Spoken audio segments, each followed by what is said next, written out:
बिस्मिल्लाहिर्रहमानिर्रहीम। अस्सलाम वालेकुम। उम्मीद करती हूँ कि आप सब बिल्कुल ठीक ठाक होंगे और मैं भी बिल्कुल ठीक ठाक हूँ। यहाँ पर बज रहे थे 5:30 और मेरा बेटा सो रहा था। ये इवनिंग का टाइम है तो मैंने मौके की मुनासिबत को देखते हुए मशीन लगा ली थी, क्योंकि मेरा बेटा सो रहा था और अगर वो उठा होता तो कपड़े धोना वो बहुत मुश्किल कर देता है।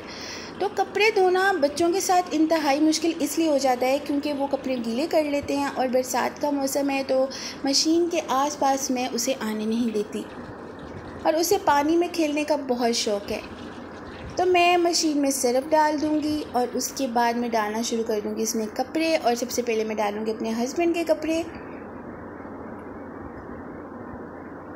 और अगर आप मेरे चैनल में नए हैं तो मेरे चैनल को सब्सक्राइब करें, लाइक करें और शेयर करें और अच्छे से कमेंट करें। मेरा भी स्टार्ट है यूट्यूब में, तो मैं उम्मीद करती हूँ कि आपको मेरा जो चैनल है वो अच्छा लगेगा और मैं अपनी भरपूर कोशिश करूँगी कि मैं आपके लिए अच्छे व्लॉग्स लेकर आऊँ। इवनिंग का टाइम था, मैंने मसर बनाए थे और मैंने कहा कि मसर को मैं क्या रिकॉर्ड करूँ, इसलिए मैंने उसे रिकॉर्ड नहीं किया कि मसर तो एक जैसे ही बनते हैं सबके। तो खैर मैंने मसर बना लिए थे, साथ मैंने राइस बना लिए थे और उसके बाद जो है मेरी जो इवनिंग थी वो ख़त्म हो गई। खाना वगैरह खाया और हम सो गए। उसके बाद फिर हो जाती है मॉर्निंग और मॉर्निंग में ना मैं कभी इतना जल्दी उठी नहीं थी शादी से पहले, तो अभी मुझे अपनी अम्मी की ना काफ़ी बातें ना याद आती हैं। शादी से पहले ना मैं जब हम लोग पोश एरिया में नहीं रहते थे तब तो हमारे नाना वो होते थे, अल्लाह पाक उन्हें जन्नत नसीब करे। तो वो ना उन्होंने ना अपना स्कूटर निकालना होता था नीचे हमारे जो घर से ना, तो वो मेरी अम्मी ना मुझे ही उठाया करती थी, भाई वगैरह को किसी को नहीं उठाती थी। तो मैं कहती थी आप उनको उठाया करो किसी को, मुझे क्यों नीचे दरवाज़ा खोलने के लिए भेजती हो।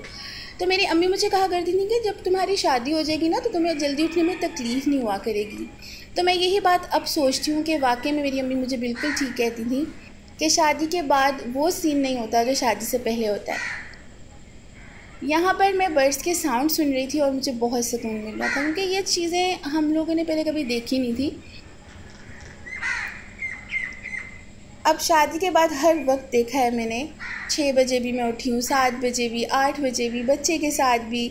और फिर क्या कहते हैं सुबह 8 बजे तो लाजमी उठना होता है। अब यहाँ पर ये बर्ड्स थी, ये भी चली गई थी अपने काम को और मैं आ गई थी अंदर और उसके बाद मैं सो गई थी दोबारा नमाज़ पढ़ के। तो यहाँ पर मैंने नीचे तो मोबाइल नहीं किया, क्योंकि अगर फ्लैश लाइट ऑन होती तो मेरे हस्बैंड ने मुझे डांटना था कि तुम क्या कर रही हो। और फिर ये सुबह हो गई थी और मेरा बेटा उठ गया था मेरे साथ ही 8:30 बजे और मैं आ गई थी किचन में इसको लेकर, क्योंकि ये ना फिर ना बाहर ना तंग कर रहा था।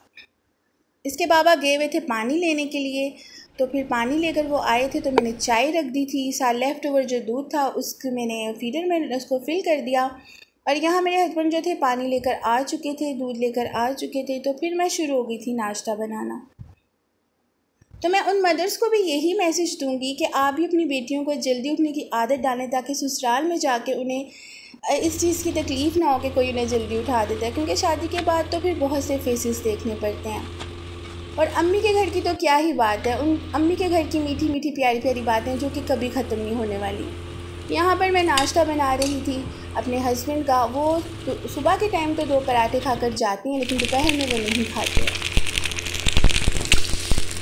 लड़कियों को, बेटियों को अपने आप को तैयार रखना चाहिए अपने ससुराल में जाने के लिए कि वहाँ पर जो फेसेस आएंगे वो शादी से पहले नहीं होते। माँ के घर का सुकून नहीं मिलता शादी के बाद, यहाँ पे रंगना पड़ता है इन्हीं के रंगों में। और यहाँ पर ना मेरे हस्बैंड ने तिलावत लगाई हुई थी और सुबह का टाइम है तो वो ज़रूर लगाते हैं, इससे ना कमरे में बहुत पीस माहौल होता है। और यहाँ पर हमारी आंटी थी जो आ गई थी, उन्होंने सारा टीवी लॉन्च वगैरह धो दिया था, किचन धो दिया था, बाहर गैराज धो दिया था। तो तब तक अपना ख्याल रखें, मैं मिलती हूँ नेक्स्ट व्लॉग में। अल्लाह हाफिज़।